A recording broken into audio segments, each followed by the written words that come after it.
Hi everyone, I am your educator Anjali and I welcome you all to the Arpita Sharma classes. This is a new series wherein we'll analyze previous year questions of economics via quiz. Before starting the quiz, a small announcement. You can subscribe to Arpita Sharma classes for daily Hindu analysis, daily economics MCQ series, Indian polity classes, strategy related to UPSC CSC and much more. You can also join our Telegram channel Simplifying UPSC with Ease for class updates and notes. And also, Arpita ma'am is taking live classes on Unacademy Plus. Use code Sharma20 to get 10% discount. If you like the video and subscribe to Arpita classes. Now let's start with the quiz. Here comes the question 1. In the context of India, which of the following factors are contributors to reducing the risk of currency crisis? The foreign currency earnings of India's IT sector, increasing the government expenditure, remittances from Indians abroad. Not a very tough question, guys. If you know what is currency crisis, कौन से factors हैं जो contribute करेंगे currency crisis का risk reduce करने के लिए? The foreign currency जो इंडिया की आईटी सेक्टर अर्न कर रही है, जो गवर्नमेंट एक्सपेंडिचर इंक्रीज होती जा रही है, जो रेमिटेंसेस फ्रॉम इंडियंस अब्रॉड है. This is a very easy question. The answer is 1 and 3 only.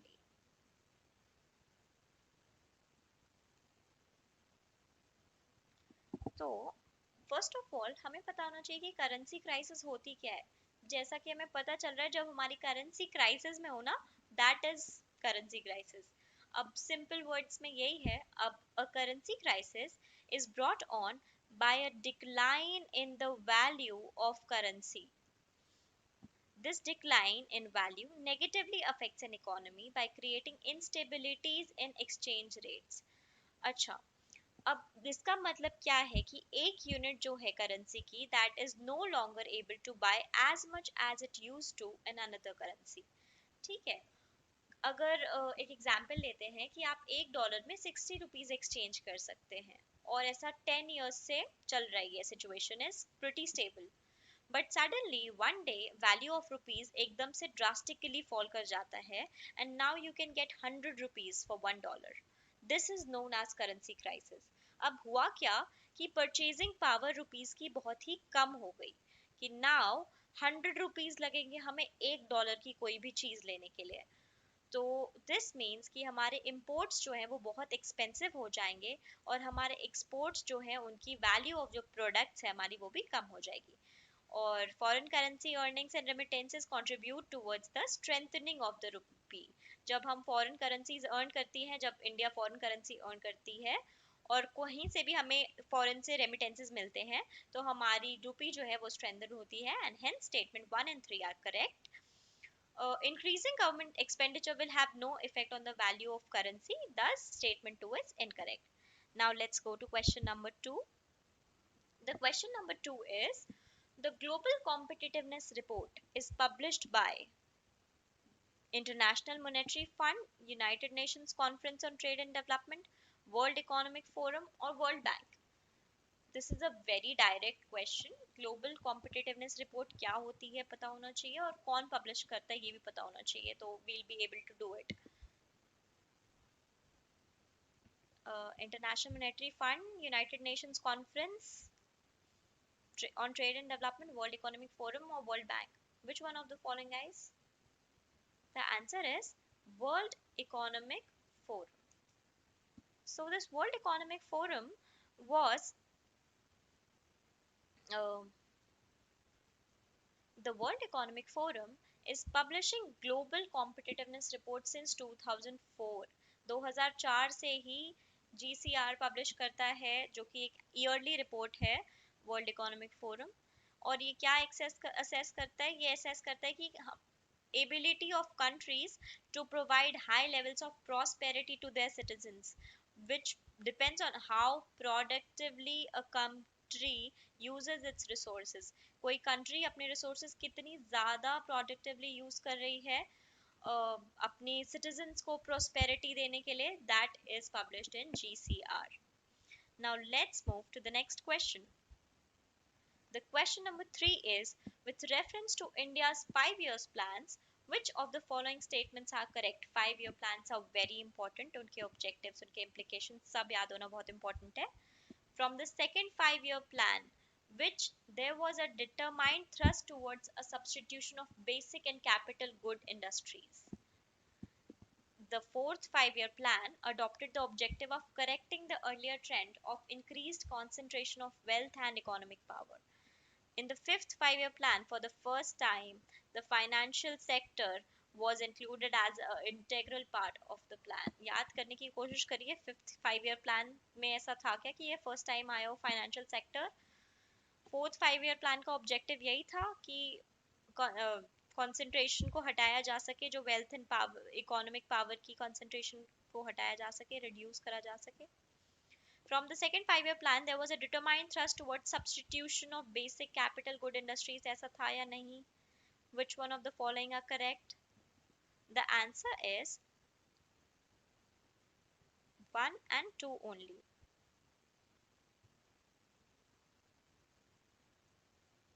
The stated objective of second 5 year plan was rapid industrialization with particular emphasis on the development of basic and heavy industries aimed at establishing the socialistic pattern of the society. तो second 5 year plan में industrialization को बढ़ाने की तरफ emphasis दिया गया था, heavy industries और development of basic industries की तरफ ध्यान दिया गया था, तो that is correct. Fourth 5 year plan का emphasis था reduction of concentration of incomes, wealth and economic power to achieve social equality and equality and justice. That is correct. Fifth 5 year plan aims at removal of poverty and achievement of self-reliance. That the option was wrong. It said कि financial sector पे reform पे focus करा था fifth 5 year plan में. No, that is not correct. 5 year plan में हमारा focus था removal of poverty और self reliance की तरफ, और it was 8th 5 year plan जब financial sector reforms की तरफ ध्यान गया था. Moving on to the next question. Question 4. With reference to Asian Infrastructure Investment Bank, AIIB, consider the following statements. AIIB has more than 80 member nations. AIIB के member nations कितने हैं guys? India is the largest shareholder in AIIB. AIIB does not have any members from outside Asia. Which one of them is correct, or all of them are correct? Or maybe 1 and 3 are correct. What is the answer guys? The answer is 1 only. AIIB has more than 80 members. In fact, it has 97 members worldwide. India is the second largest shareholder in AIIB and not the largest one. मतलब हमारे option में दिया हुआ था is it is largest? No, it is second largest. And India is the largest borrower of the Asian Infrastructure Investment Bank. And there are members who are from outside Asia too. So that is also incorrect. Now the next question is, what was the purpose of inter-creditor agreement signed by the Indian banks and financial institutions in 2019? So this inter-creditor agreement इसे sign किया गया था Indian banks and financial institutions में. इसका purpose क्या था? To lessen the government of India's perennial burden of fiscal deficit and current account deficit, कि वो गवर्नमेंट ऑफ इंडिया की कांस्टेंट बर्डन्स जो चल रही हैं फिजिकल डेफिसिट की, करंट अकाउंट डेफिसिट की, उसको कम कर सके. To support the infrastructure projects of central and state governments, कि इंफ्रास्ट्रक्चर प्रोजेक्ट्स जो सेंट्रल और स्टेट गवर्नमेंट के हैं उनको सपोर्ट कर सके. To act as independent regulator in case of applications for loan of 50 crore or more. क्या वो 50 करोड़ से ज़्यादा के लोन के लिए इंडिपेंडेंट रेगुलेटर हो. To aim at faster resolution of stressed assets of rupees 50 crore or more which are under consortium lending. इनमें से कौन सा है आंसर? चलिए जल्दी बताइए. The answer is to aim at faster resolution of stressed assets of rupees 50 crore or more which are under consortium lending. तो 50 करोड़ से ज्यादा अगर लोग मिलकर के लैंडिंग दे रहे हैं तो इसका पर्पस यही था.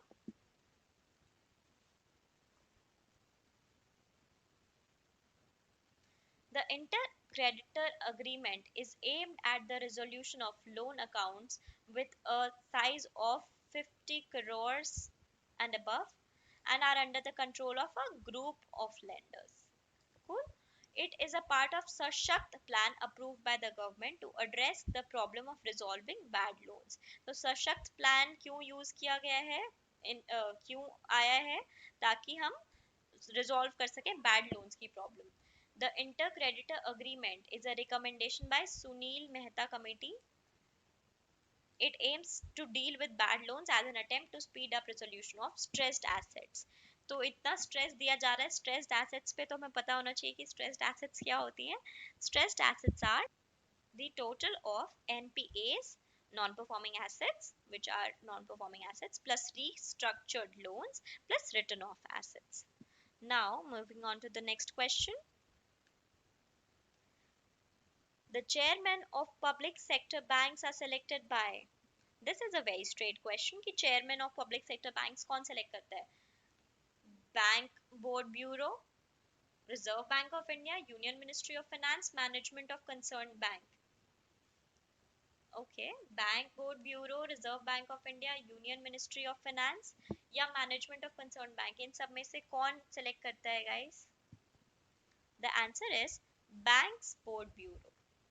In fact, Banks Board Bureau को फाउंड किया गया था 28 फरवरी 2016 में and it is responsible for selection and appointment of board of directors public sector banks में भी और financial institutions में भी. Moving on to the next question. In the context of any country, which of the following would be considered as a part of its social capital? किसी भी country के regarding क्या चीज उसकी कंसिडर की जाएगी सोशल कैपिटल में? The proportion of literates in the population, कितने लोग पढ़े लिखे हैं, कितने ज्यादा लोग पढ़े लिखे हैं, कितने लोग अनपढ़ हैं, ये चीज सोशल कैपिटल फॉर्म करेगी उसकी. The stock of its buildings, other infrastructure and machine, building कितनी है, इंफ्रास्ट्रक्चर कितना है, मशीन कितना है, ये करेगी तय. या the size of population working in the working age group, कितने ज्यादा लोग कमाने वाली एज ग्रुप में है, ये मैटर करेगा क्या? या the level of mutual trust and harmony in the society? जल्दी से guess कर लीजिए, it is not that tough. The answer is the level of mutual trust and harmony in the society. Social capital refers to connections among individuals. Social capital का मतलब है कि individuals कितने ज्यादा अच्छे तरीके से एक दूसरे से कनेक्ट कर रहे हैं, कितना एक दूसरे पे ट्रस्ट करते हैं, कितने पीस के साथ एक साथ रह रहे हैं. Social networks and norms of reciprocity and trustworthiness that arises from them. Moving on to the next question. Consider the following statements. Purchasing power parity (PPP) exchange rates are calculated by comparing the prices of the same basket of goods and services in different countries. तो purchasing power parity PPP का क्या यही मतलब होता है कि prices of the same basket of goods and services different countries में वो कंपेयर करे. In terms of PPP dollars, India is the sixth largest economy in the world. अब इनमें से कौन सा स्टेटमेंट करेक्ट है? दोनों करेक्ट हैं, दोनों में से एक भी करेक्ट नहीं है, सिर्फ एक करेक्ट है, सिर्फ दो करेक्ट है. चलिए जल्दी बताइए. The answer is one only.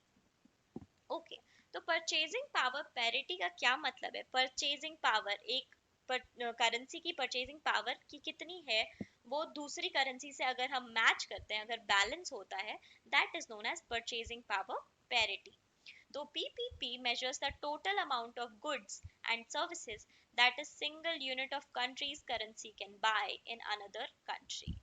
तो अगर सिंपल वर्ड्स में बोलूं तो सिमिलर गुड या सर्विस का दूसरी कंट्रीज में भी सेम प्राइस होना चाहिए. This is the meaning of PPP.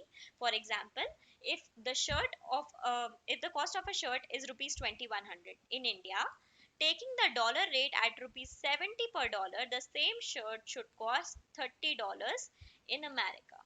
मतलब कि अगर 2100 रुपए की शर्ट इंडिया में मिल रही है तो $30 की वो शर्ट मिलनी चाहिए अमेरिका में. दैट मीन्स कि उसकी करेंसी जो है वो पैरिटी में होनी चाहिए, इक्विलिब्रियम में होनी चाहिए.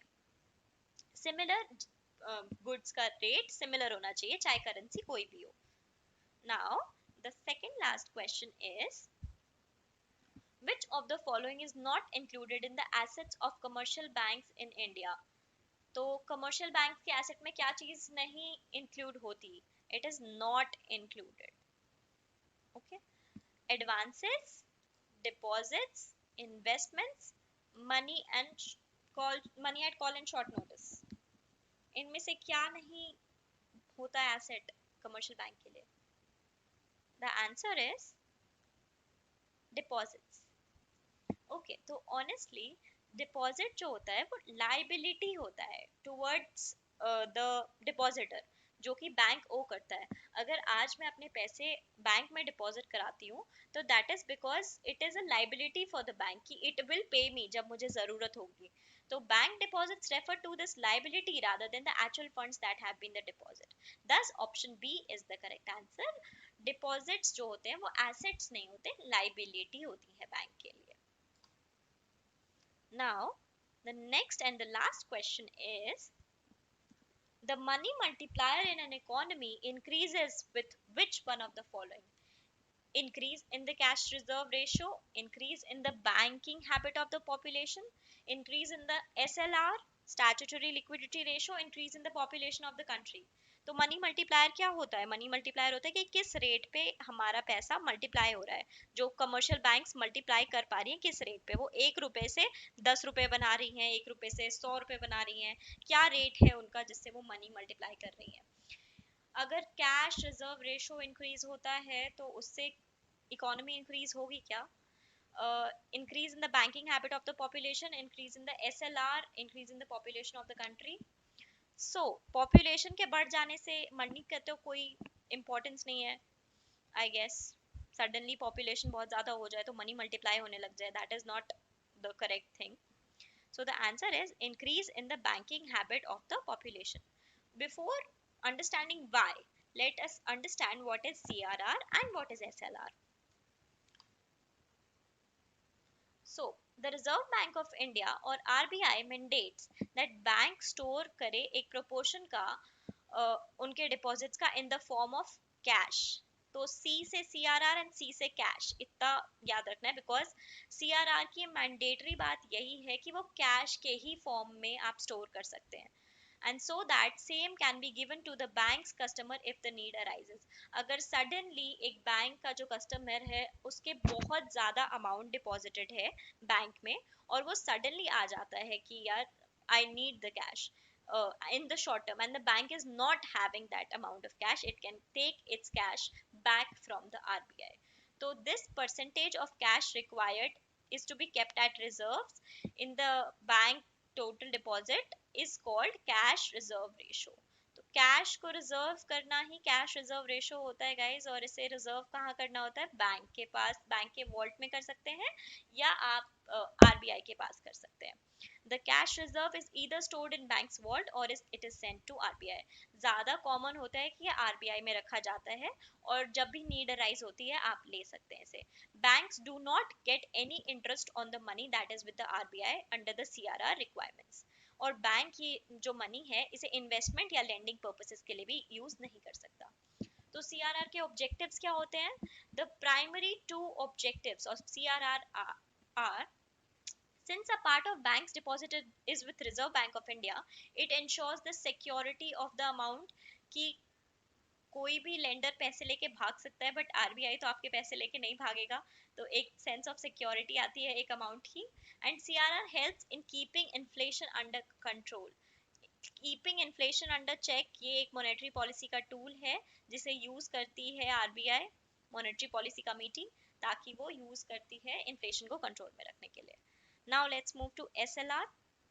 SLR is the term for mandatory reserve requirement that a commercial bank in India requires to maintain in the form of cash, government approved securities, और before providing the credit to the customers. कि मतलब अगर customer को loan देने से या credit देने से पहले जो अमाउंट वो SLR के तौर पे अपने पास रखती है, that is known as statutory liquidity ratio. Statutory liquidity ratio is determined by RBI in order to control the expansion of bank credit. ये एक मॉनेटरी पॉलिसी का इंस्ट्रूमेंट है जिसे यूज करा जाता है आरबीआई के द्वारा. नाउ सीआरआर और एसएलआर में फर्क क्या है कि सीआरआर सिर्फ कैश में ही रखना होता है और सीआरआर आप सेंट्रल बैंक के पास रखते हैं. एंड एसएलआर क्या होती है? एसएलआर में आप गोल्ड बॉन्ड सिक्योरिटीज ये सब के तौर पे रख सकते हैं और कैश भी रख सकते हैं. SLR needs to be highly liquid asset. मतलब एसएलआर में ऐसी चीजें होनी चाहिए जो कि आप जल्दी से जल्दी लिक्विडिटी में कन्वर्ट कर सके, पर सीआरआर आपको कैश में ही रखना होता है. या and SLR bank needs to keep them with themselves. CRR वो आरबीआई के साथ रखते हैं. Now, the money multiplier is the maximum amount of broad money, which is M3 money, that could be created by commercial banks for a given fixed amount of base money or reserve ratios. What does this mean? कि the maximum amount of money जो कि एक banking system generate कर सकता है 1 रुपए से, that is known as money multiplier. So more the people will be linked with the banking system, जितने ज्यादा लोग बैंकिंग सिस्टम से जुड़े होंगे, जितनी ज्यादा हैबिट में बैंकिंग होगी, उतनी ज्यादा ही आपकी लोन्स और क्रेडिट्स जितनी पड़ेंगी, उतनी ज्यादा ही आपकी इकोनॉमिक एक्टिविटी बढ़ेगी, उतनी ज्यादा ही आपकी इकोनॉमी ग्रो करेगी. This will directly help in increasing money multiplier in economy. Now the money multiplier goes up because of the reduction in CRR. अगर CRR कम कर दिया जाए तो अब बैंक के पास जो कमर्शियल बैंक है उनके पास ज्यादा पैसा होगा लोन देने के लिए, ज्यादा मनी होगा मल्टीप्लाई करने के लिए. तो इंक्रीजिंग इन सीआरआर नहीं, रिडक्शन अगर सीआरआर में करेंगे तो हमारी मनी मल्टीप्लायर ग्रो करेगी. Now that the quiz ends. I hope you all scored well. Even if you didn't, don't lose hope. We'll come tomorrow again with a new quiz of previous year questions. And the bonus topic for the day is GAFA tax. GAFA tax is a new digital tax service tax imposed by France from 1st January 2019 on large technology and internet companies. तो ये एक latest नया tax है 1 जनवरी 2019 से जो France ने launch किया है, इम्पोज किया है किन के ऊपर? लार्ज टेक्नोलॉजी और इंटरनेट कंपनीज पे. गाफा जो है वो शॉर्ट फॉर्म है गूगल, एप्पल, फेसबुक और amazon का. So this is all based on the perception that digital economy is not contributing its fair share of tax revenues.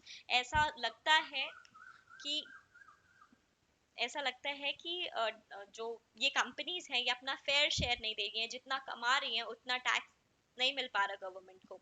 तो गवर्नमेंट ने क्या डिसाइड किया फ्रांस की कि 3% on the total revenues, 3% on the total annual revenues on largest technology firms providing services to the French consumers.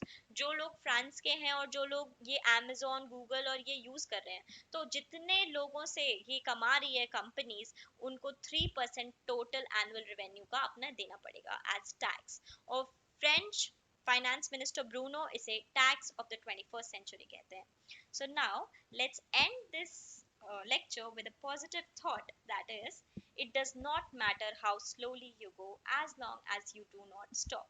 मतलब बिल्कुल matter नहीं करता कि आप कितनी धीरे धीरे बढ़ रहे हैं, आगे आगे बढ़ रहे हैं, ये जरूरी है, रुकना नहीं है. And till than happy learning.